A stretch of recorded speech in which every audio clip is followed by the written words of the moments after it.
How about now?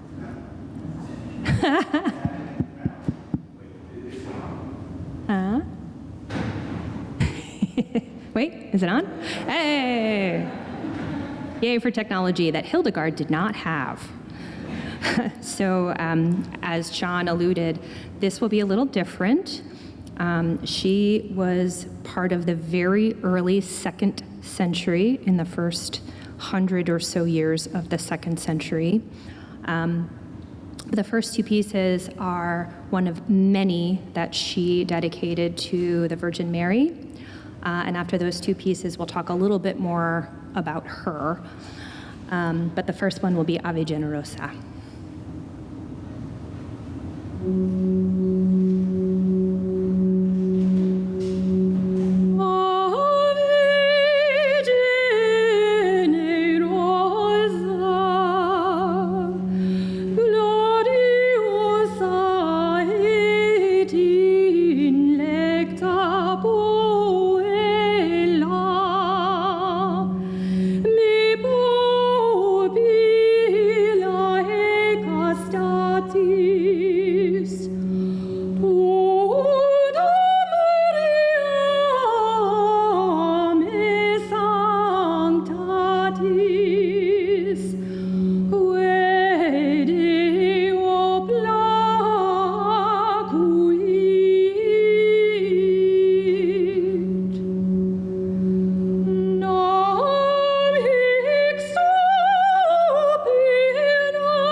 Sing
So 2 pieces dedicated to the Virgin Mary. She wrote 26 pieces to the Blessed Mother, and most of them are found in her Symphonium to the Celestial Kingdom. So she wrote several books, which is really uncommon for a woman to be doing. So let's talk a little bit about this woman. So she's Saint Hildegard, one of our many saints. There are over 10,000 saints in the Catholic Church. Of them, there are only 37 who are a doctor of the Church. Does anyone know what a doctor of the Church is? Maybe. So if you don't, a doctor is recognized for their significant contributions to theology or doctrine. They're saints through research, study, writing, have shaped our traditions, and their teachings, and this is the most important thing, are considered both true, timeless, and they make them authoritative guides for the faithful. And let me tell you, Hildegard has given us quite a map. So she's multifaceted. So Hildegard, where is she from? She is German. She's from the River Rhine. She's also called, besides St. Hildegard and the great abbess, a German Benedictine abbess at that, she was also called the Sibyl of the Rhine. So she had philosophy, she wrote music. She was a great herbologist.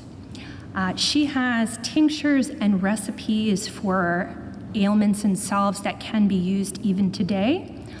Many naturopaths do use her salves, and you can actually get these as we speak. She wrote a lot of literature about cosmology, medicine, theology, of course, and also natural history and the cosmos. And she's most known for all of these monophonic, which is what I'm saying, these monophonic melodies that come about. She is the person with the most surviving chants of any other composer of the Middle Ages. And she has many works, and we'll talk a little bit about some of those as well. For the next 2, we're going to focus on 2 saints that were her patron saints. So her abbey was in a place called Dissy-Bodenbaden. You can say that 3 times fast. I encourage you to do that. But Dissy-Bodenbaden is a town that is dedicated to Saint Disibod, who is, as funny enough as that might be, he's from the 1st century, and he's an Irish monk and hermit. So go for the Irish, and he was very much an herbologist. So when he moved, he created a cell, which then ultimately became the abbey that St. Hildegard is part of. And he felt pretty strong with his visions that this was a place where sacred things were going to happen. Hildegard actually wrote an entire encyclical, or vita is what they would call it, of St. Disibod around 1170, which you can still read today if you'd like. But the first piece will be an ode to him. And the second one will be for St. Eucharius. And I bring him up because he is the first bishop of Trier. So he was appointed by St. Peter. And the thing that's interesting about him is why she wrote about him. She wrote about him because she was commissioned to. The one thing that's interesting about her is that unlike many women of the time who were discouraged for speaking, obviously at Mass or at the Gospel, she actually, at the age of 60, started to go on tour and would be asked not only within the Benedictines, but other groups to speak, provide music, and to provide counsel, essentially, of her mysterious ways. So one of those places was the Abbey of Trier. And so the Abbey of Trier, their patron saint is Saint Eucharius. So the second one will be about Saint Eucharius.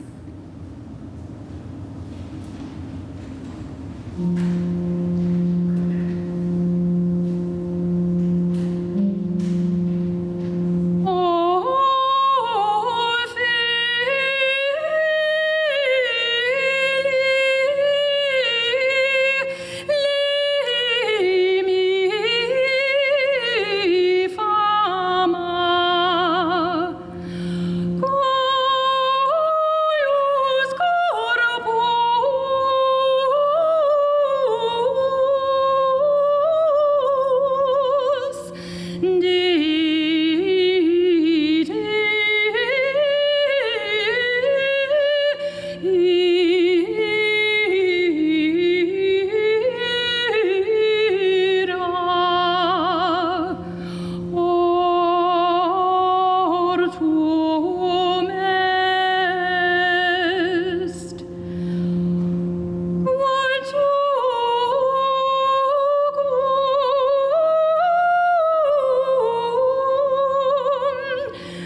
different, a little bit of the same, different modes, different movement of music. Many of these are hymns or responsorials or psalm settings that we would sing either in the middle of the Mass, maybe in the offertory, or maybe before communion or before the Mass began. But all of these were used in the Mass setting. But besides that, she also wrote the very first opera, if you will, which was a spiritual work that is performed even today. I believe our own Sean Mack has performed it with some of his ladies' choirs in the past when he was at the high school. But she really transcended all of those things. So one of the things I want to point out, and it's been playing kind of on repeat this whole time, is some of her art. So she drew all of these things, and they were large. They were large tomes. So probably as large as a poster. You'll see some of them are out here around that size. And they were distinctly her visions. So she was a woman who had lots of visions. One would argue that maybe she had auras or migraines. That might be something that we would consider a medical thing today. But when she had them, she had these great visions. And as I mentioned, she's a doctor of the church. So it's not just fantastical, it is how she believed truly how human and the celestial and the spiritual all came together in a circle. And she wrote a lot about this in a book in particular called Sea of Us, which you can still get today. It has many of these pictures. I think there's close to 45 of different images in that book alone. So in terms of meditation, it's always interesting to look at some of these things. One of the things I do invite you to do is that she has this wheel of the celestial universe. And I brought it today, and it's actually in the sacristy outside. It's funny enough, it's over so you can wrap yourself in it if you like. But what you should see is that it's this large circle of how heaven and earth all come together with the angels and saints. And if you look in the far left corner, she's in it, writing and being motivated by the things that she's seeing. So it's almost like she's sitting there writing and she's projecting to you what she sees. What a beautiful thing, right? To be able to say that you have that cosmic interconnectivity. So cosmic interconnectivity is the belief that man represents a microcosm in the cosmos. So the universe exists simultaneous with each of us and everything that comes before and after. She also believes in spiritual unity, which is a common thing that's interconnected in her writing. Her visions emphasize that interconnectedness of the human and the divine, and it reveals a profound perspective on the existence of divinity and also the earthly experience. So the idea that there is that heaven on earth, which I'm sure, hopefully all of you have experienced in some portion of your lives, whether it's here in Mass or elsewhere. But she does do these illuminations. I was wrong, it's 35 illuminations, excuse me, it wasn't 45. And it's the symbolism, it's Christian theological allegories, and just unusual portrayals of mythical creatures that have come together within the kingdom. So for these last two pieces, these are pieces that really are hymns, to think about that wheel of how things all come together.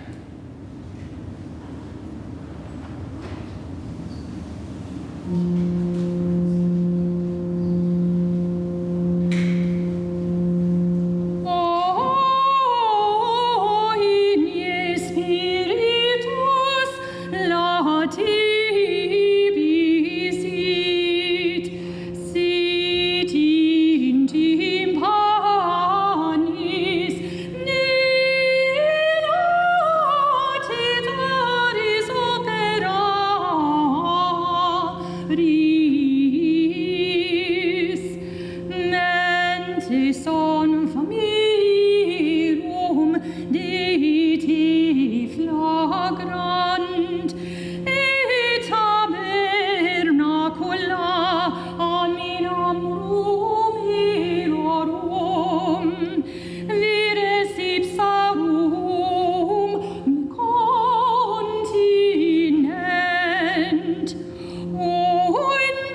Be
And thank you very much to Sean Mack.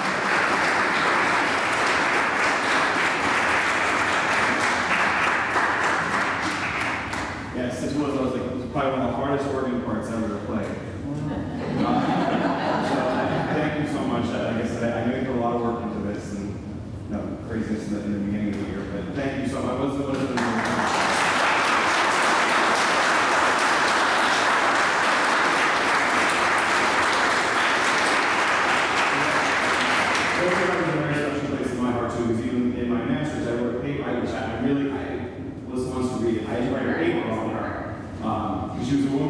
a woman mystic, she was mystic. That's what she was talking about, with visions, things like that. She was a mystic. I really just an amazing woman, St. Hildegard. And her chants, they're beautiful. They're haunting, they're gorgeous. So thank you so much, Melissa. Thank you for taking the time to put all this together. I know it's not easy. And thank you all for being here. Our next, the next recital is going to be on Sunday, October 13th. Miss Mary Klein back there is going to be doing a piano recital. So thank you all again. Thank you so much, Melissa.